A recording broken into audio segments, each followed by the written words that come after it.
Hello again, everybody, and welcome back to Life in the Woods Renaissance Field Guide. Today we're going to be talking about salt, how to make it, what it looks like, where to find it, and what you can do with it. There are three basic ways to get salt, but we're just going to cover two of them. The first one is to find it. If you can see up here, those are salt ore blocks. If we just come up here, and there we go. If we use a pick on this salt ore block, it'll drop us salt, which looks like so. Now, the other way that you can get salt is actually just with a water bucket. It's relatively easy, if somewhat tedious, but it can be done nearly anywhere. So all you need is a bucket, a water source, and a pot. We're going to use this stone basin, which is basically a sink. Got the water bucket here. And then if you use your crafting grid or a crafting bench and you put the water into the crafting grid, you can either use the water bucket or the fresh water. It doesn't really matter. And then you use the pot and the water and it gives you salt. And you get your bucket back.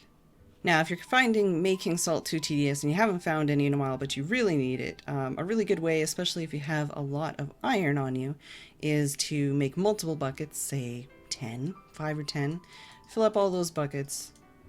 And then if you put that right near a auto crafting table, put the bucket in that spot right there. This is basically just the recipes, so that's not actually an item. And it tells the auto crafting table that when you put a water bucket in this slot, you want it to make fresh water. And then you can just shift click all of your buckets into the auto crafting table and then shift click out 10 fresh water and 10 buckets instead of having to do every single one separately. And then once you have the fresh water, you can use that with the pot instead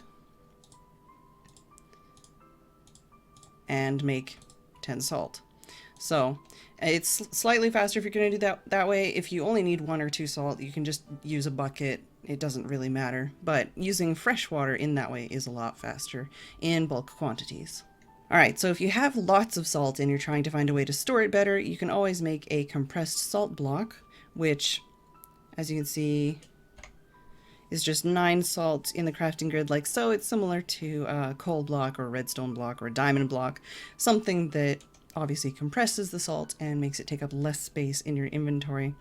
And as you can see, salt is incredibly useful and used in, well, there's 44 pages of crafting recipes.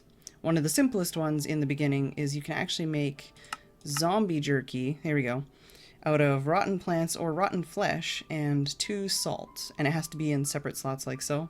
But one of the best starting recipes, because all you need is some salt, either mined up or made with a bucket and a pot, and some zombie flesh. So there you have it. That is how you spot, craft, use, and just generally what to do with salt in Life in the Woods Renaissance. I hope everyone has enjoyed. If you have any other suggestions, requests, or tutorials you'd like to see me cover on the next field guide episode, let me know in the comments below. I hope everyone has enjoyed, and I will see you on the next episode.